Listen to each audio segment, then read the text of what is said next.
Hello everyone, I'm Christina and welcome to my YouTube channel. And today I have something for you guys, and it is called macaroni salad. So the affordable but delicious. So let's start.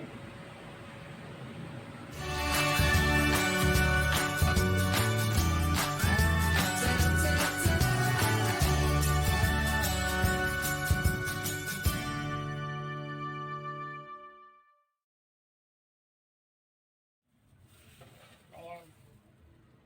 Ayan. First of all, we need to cook our chicken breast because we will cut it into small pieces. Ayan. Hakunan muna natin dyan. And then, takpan natin.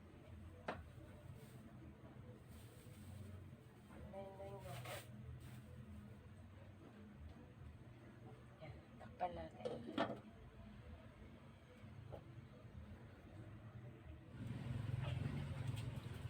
Check if the chicken breast is soft so that we can more easily remove the meat from its bone. At palamigin. Yan. Kasi mamaya, himay-himayin ko to. Ayan. So, ayan guys. Ngayon naman, yung macaroni naman ang lulutuin natin.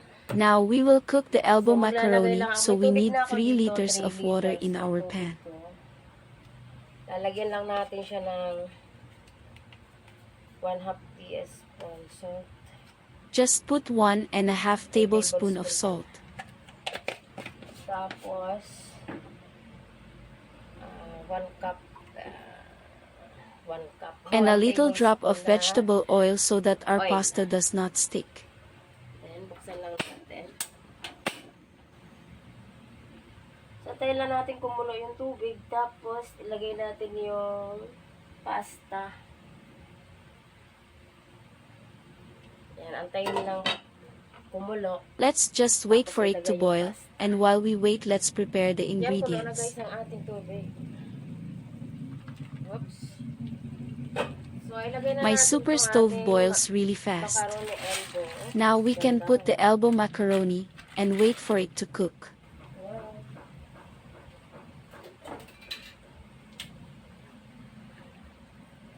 Ayan. Palutuin lang natin siya ng mga 8 to 10 minutes. Okay.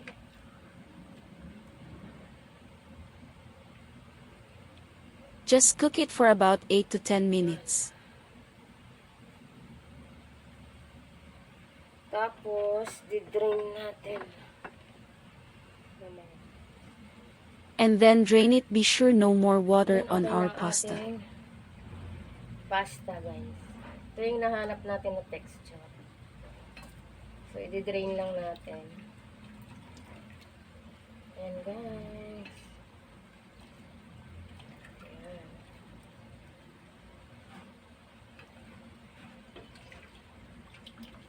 Nakamast ako.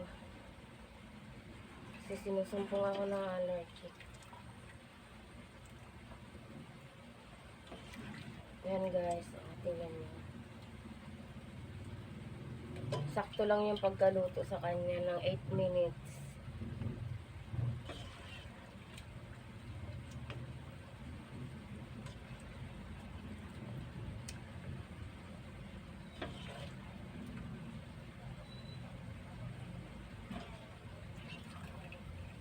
May ingredients guys.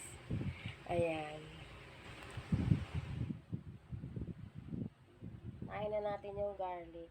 Let's put the garlic powder first, then the black pepper, and you can add sugar, but that's optional. Add salt as well. Ayan. Timplahan na lang muna. Timplahan na lang. So, ayan, nalagay na natin yung garlic powder. Lagay naman natin yung black pepper. Okay. Ayan, lagay na natin lahat. Tapos, ito ang ating sugar. So, wala akong, optional lang itong sugar, guys, ha. Wala akong white sugar, yung brown sugar ang nilagay ko. at itong asin. So, tansya-tansya na lang. Hindi ko muna ilagay lahat para ilagay natin yung mayonnaise. Yan. Now put the mayonnaise and 2 cups of pineapple juice. By the way, the juice came from the pineapple tidbits.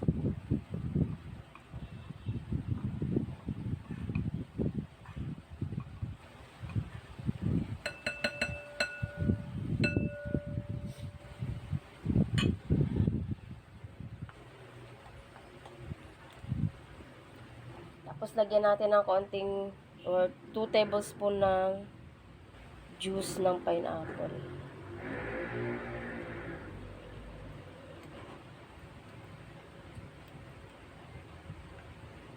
Ayan. Pineapple juice. Para ma-mix lahat ng ingredients na nandito. Ayan. Tikman nga natin. Ngayon, lagay na natin ang ating pasta. Ayan. Put the pasta, then mix well, mix and mix. While you mix, you can sing along or maybe dance in the tune of zoom in, zoom out, zoom in, zoom out. Then put the pineapple tidbits, next the carrots, and the last but not the least the chicken. Okay, guys, that's it. Ayan. Kung marami yung lulutuin nyo, guys, kumuha na lang kayo ng malaking bowl. Ito kasi yung ginawa ko, ano lang ito 250 grams ng macaroni. Dinihalo lang natin ng mabuti. Ayan. Dandan lang sa pag-toast na hindi madurog ang ating macaroni. Ang ating macaroni elbow. So, ayan, nahalo na natin ng mabuti. Ayan. Lagay natin yung pineapple tidbits. Ayan. Ang ating pineapple tidbits. Tapos, itong ating raisin. Ayan. Sarap nito, guys.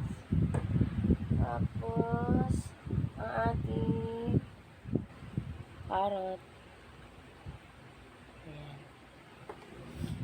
Haluin muna natin ito na dahan-dahan para hindi madurog ang ating macaroni elbow.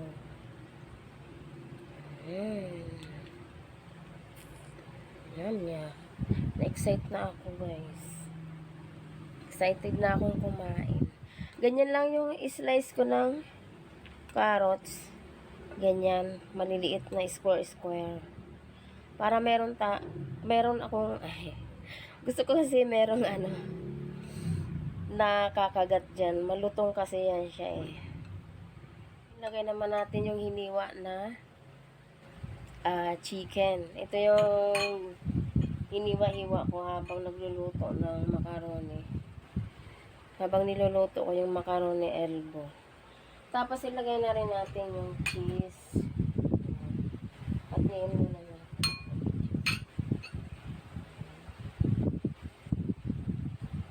Tapos lagay natin yung cheese. Ayan.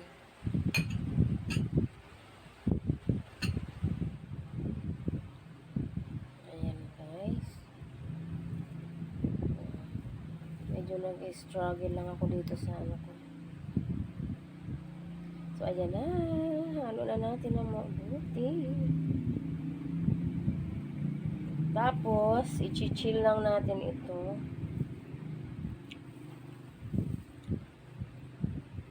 Lagay natin sa ref para lumamig.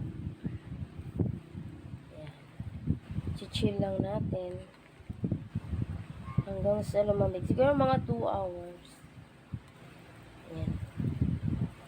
Chill lang natin ng mga 2 hours.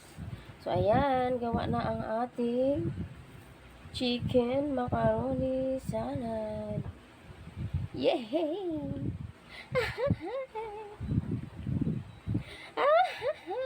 Ay, sobrang tuwa. So, ayan guys, nahalo na natin ng mabuti. Ayan. Now, we're done cooking. I hope you like it. Don't forget to subscribe, like, and share. Thank you so much. Bye-bye.